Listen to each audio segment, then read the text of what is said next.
कप्तान मीनू बेनीवाल के आवास पर पहुंचे भाजपा प्रत्याशी डॉक्टर अशोक तंवर।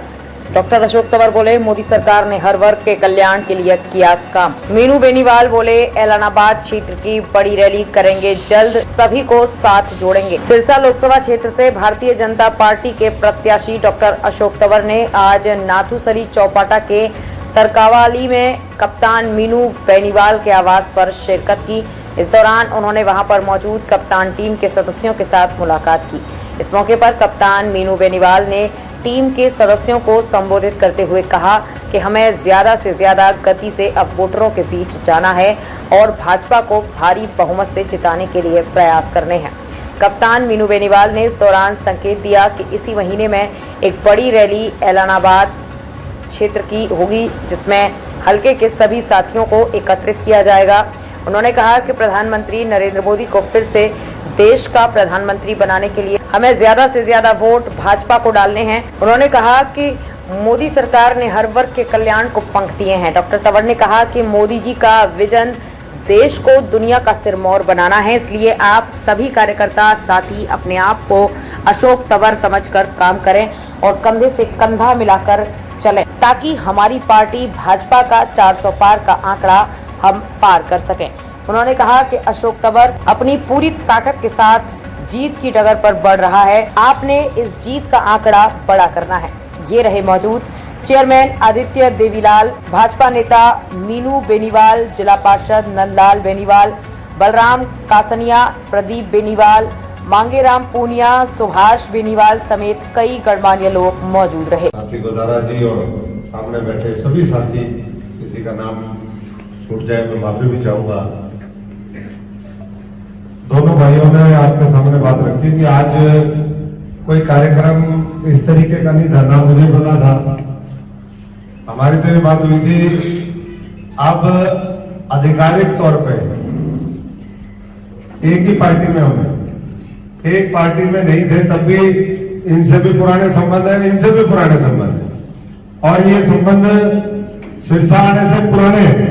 सिरसा तो 15 साल पहले आया, लेकिन क्योंकि राजनीति में एक दूसरे को जानते हैं, एक दूसरे के साथ काम करते हैं और जब भाव और भावना एक होती है तो फिर ठीक सब अपने आप हो जाता है। अभी जब ये आए, मनोहरलाल जी ने परसों रोड़ी के अंदर कालावाली हल्के में इनकी ज्वाइनिंग करवाई, तो बात हो रही थी कि भाई मैं एक दिन चाय पीने आऊंगा। आज तो हमने रात को ही फैसला किया था, 10-11 बजे फतेहाबाद की रैली थी। उसके बाद मैं और आदित्य जी आ रहे थे, हमने कहा बात करें जी, एक बार अगर कल है तो चाय पीने चलेंगे, थोड़ा सा सबसे मुलाकात भी हो जाएगी, चर्चा भी हो जाएगी। तो ये मेरे को भी पता है मीनू जी की आपकी क्षमता, आपके साथियों की क्षमता वो बहुत मजबूत है और निश्चित तौर पर जो आपने कहा कि भाई 28 तारीख को, 28 मतलब पहले फिक्स कर लिया आपने, लगता है तो फिर हो गया, जब आपको लग रहा तो हो ही जाएगा। तो ये कह रहे थे अभी कि 28 तारीख को बहुत बड़ी ऐतिहासिक रैली आप लोग ऐलानाबाद में करोगे, हमारी सबकी शुभकामनाएं हैं। अभी जैसे भाई आदित्य जी कह रहे थे कि मैं 13 साल बाद आया, तो ये 13 साल बाद आए, लेकिन मैं 2.5 साल पहले आया।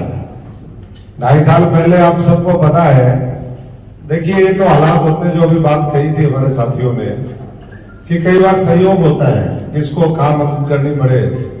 हमारे तो 3 चुनाव इन लोगों के सामने हम लड़े, बाद में इन लोग अलग अलग होगी, उन्हीं के प्रत्याशियों के साथ। पिछली बार भारतीय जनता पार्टी यहाँ पर जीती, लेकिन जब हमने सारी परिस्थिति, उसमें हम बहुत ज्यादा लंबी चौड़ी चर्चा ना करें कि किस तरीके से पार्टियां शोषण करती है, और जब आप सच्चाई ईमानदारी के रास्ते पे हो, पूरी 100% के 200,000% के साथ आप किसी के साथ दिल जान से लगे हुए होते हो, जब वो धोखा देता है तो फिर आदमी के काबू की बात नहीं होती। आज आप सारे काम कर रहे हो, आपके साथ कोई गलत करेगा तो भाई मीनू बेनीवाल जी को भी बर्दाश्त नहीं करना चाहिए, मुझे भी नहीं करना चाहिए और इनको भी नहीं करना चाहिए। तो हालात बने, हमने छोड़ दी। उसके बाद किसान आंदोलन आया, किसान आंदोलन में हम उसमें, क्योंकि किसानों का मामला था भाई, हमने कहा चलो किसान अगर बंधु निकले हुए कोई बात है तो सरकार उनकी माने।